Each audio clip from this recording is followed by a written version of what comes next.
spokesman for the Tigrayan People's Liberation Front, the Ethiopian politician, also an advisor to the acting president of the Tigray region. What did you mean in the last part of that tweet, sir? You mean the money-making enterprise part? Mm-hmm. Yes. Look, yeah, Abiy has been ratcheting up genocidal violence against the people of Tigray, and anyone who he thinks is standing in the way of his genocidal campaign. Abiy, from the get-go, has never been interested in peace, has never been interested in democracy, has never been interested in reforms. He was mostly interested in making sure that the entire Ethiopian population were cowed into submission. So, you know, the Tigrayans, unfortunately for him, stood in the way of his imperial ambitions. He wanted to be the king of kings of Ethiopia, but unfortunately the Tigrayans stood in that way. Now, after 9, 8, 10 months of violence against the people of Tigray, Abiy finds himself in a situation where he has to struggle for his life. Now that he realizes he's not in a position to turn the tide against our forces, he is trying to mobilize people, not just against TPLF or against our forces, but more importantly, against very people who are residing in other parts of Ethiopia, especially Tigrayans and Oromos. And right, of course, let's talk about what's happening on the ground. Hold on for 1 sec. Well, there have been reports of atrocities on both sides. Right. Let's be quite clear about that, from the UN and the Ethiopian state-run Human Rights Council.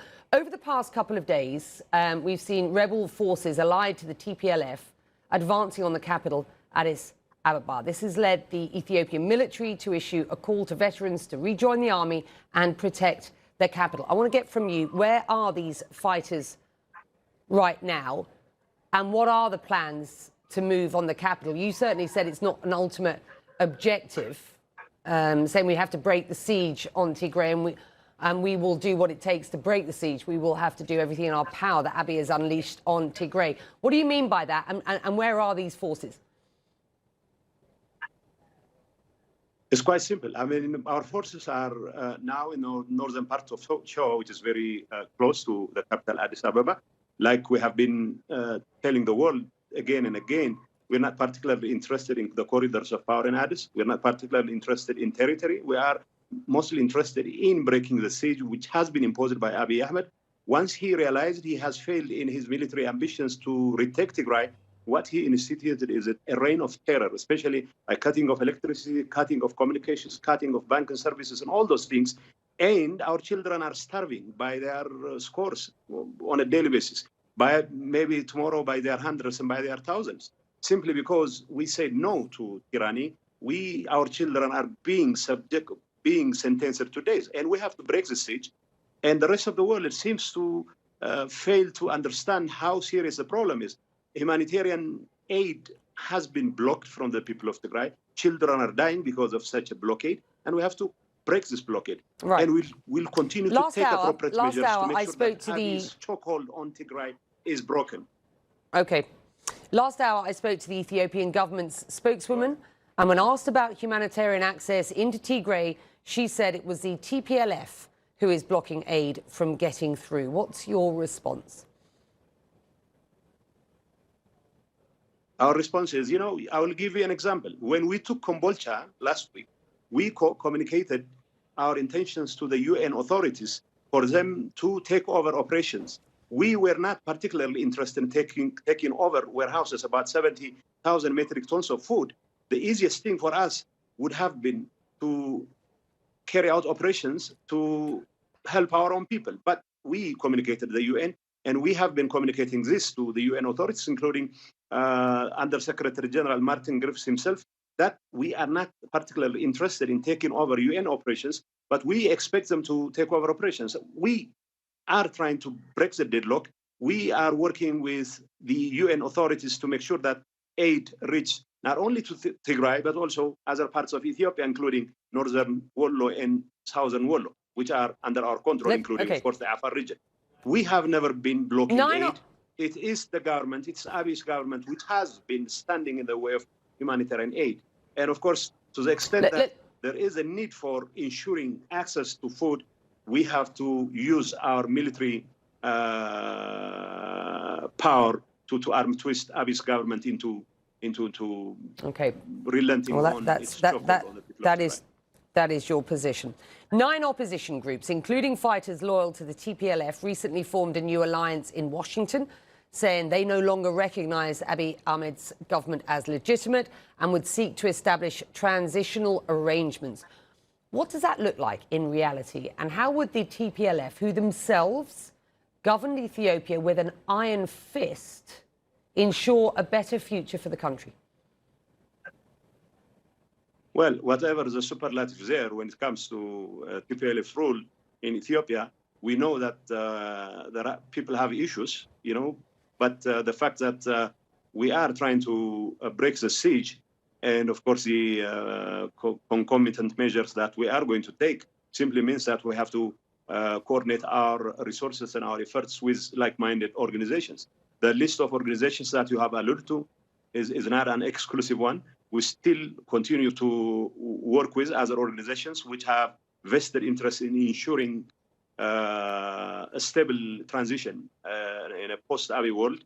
We still are ready to extend olive branch. It's not us, but Abiy, who's been standing in the way of peace. So whatever we do, why were you not prepared? Why were you not prepared to take the offer of a humanitarian ceasefire back in June? I mean, top Ethiopian government officials have completely downplayed rebel advances, claiming they yield little popular support. Is it a ceasefire that you are looking for at this point? I'm just asking. I haven't. No, with respect, sir. I'm just putting questions to you. I'm just putting questions to you. No. I'm just putting a question to you. I understand. How do you respond to that? Let me respond to it. And are you prepared to take a ceasefire at this point? No. You see, the point is, people think that there was a unilateral ceasefire back in June. That was an absolutely false, because it was only after Abiy's forces took a beating, tried to take advantage of the situation to confuse the world, that they were calling for a unilateral ceasefire, where in actual fact they are making preparations to relaunch their attacks against Tigray. So we went ahead and neutralized the threat that continued to be posed against Tigray. And now that we have pushed Abiy's forces all the way to Shoa, which is very close to the capital Addis Ababa, we have been telling the world that we're not interested in power, we're not interested in territory, we're not interested in anything. But as long as there and you're not interested in the ceasefire. Abiy's bombers are coming. It's a very basic question. Bombers are coming and killing our children, for God's sakes. Abiy's bombers are killing our children day in and day out, for God's sakes. And we have to make sure that those dogs of war are restrained, and will continue to take measures. Otherwise, if there is readiness on the part of Abiy's government to sue for peace, we'll be more than glad to extend olive branch as well. But for Abiy to have his cake and eat it too, that's absolutely unacceptable. And we'll continue to take measures as long as there is no intention on the part of Abiy. Like you've been saying, he's been calling on the people of Ethiopia to rally against not TPLF, but also the people of Tigray, for God's sake. People are being rounded up in Addis simply because they belong to the Tigray national, the Tigray nation. So, yes, we have to be responsible enough to take measures to neutralize the threat. The Ethiopian government has accused the TPLF of setting up positions in civilian areas in Mekelle that are targets for airstrikes. How do you respond to that accusation? Look, we don't have military targets. If it was targeting me, I would have considered the legitimate military target. But targeting university compounds, targeting civilian residential neighborhoods, that is far from military target. And of course, Abiy knows pretty well he was targeting civilians because that's his way of terrorizing people. Now that his intentions to terrorize people is now working, he wants to continue. In fact, the other day in Desse, which is part in Wollo, in Amhara region, he targeted the Desse University with drones and fighter planes, bomber planes from the Ethiopian Air Force. And they were not military targets, obviously, but he wants us to attack and terrorize the people of Wollo for not calling for his tricks to fight against their own brothers and sisters. I want to get a sense from you, because I'm not getting a sense from you that you see a solution to this anytime soon.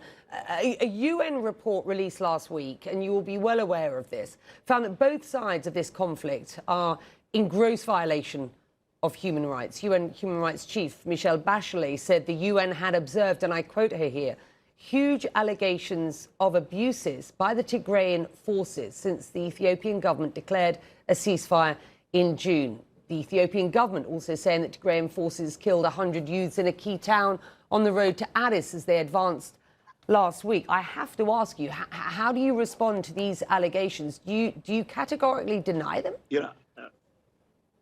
I categorically reject the so-called report by UN High Commission for Human Rights, because it was practically written by Daniel Bekele, who is the head of the Ethiopian Human Rights Commission, which works for Abiy Ahmed and company. Having said that, though, we have been consistent. I spoke to the UN co-writer of that report, who said it is absolutely impartial. The UN didn't conduct, Becky, the UN didn't conduct independent investigation. In fact, they clearly admit to having missed out on the opportunity to investigate areas which they should have investigated. So I categorically reject it. But having said that, we are still open for an independent investigation. But I don't think Abiy is ready for that kind of investigation. With regard to the so-called killing of 100 youths in Kombolcha, it's just a figment of some Addis Ababa officials' imagination. It didn't happen. It didn't happen. It simply didn't happen. So if there are allegations that this indeed happened, we are more than willing to extend our cooperation for an independent investigation. That you don't think we'll find from Abiy's government side. We are hearing officials in many places around the world, not least in Washington and in London, sounding the alarm, cautioning that a civil war may be on the horizon. Is that what your expectations are at this point? Because there is nothing in what you have said to suggest that the TPLF will agree to a ceasefire at this point.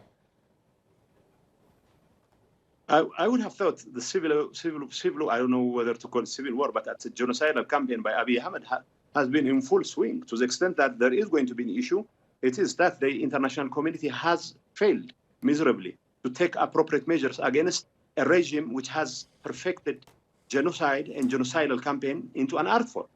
Civil war is an understatement as far as I'm concerned. We know for a fact Abiy is trying to ratchet up violence against not just only Tigrayans, but also other people who are not willing to fight in his desperate cause. And he's been taking all kinds of textbook examples of repression and killing and tyrannical measures, including a state of emergency, which gives carte blanche for his security officers to jail people at will. And if this is not civil war, if this is not genocide, nothing is. With that, we'll leave it there. We thank you very much indeed for joining us with your perspective.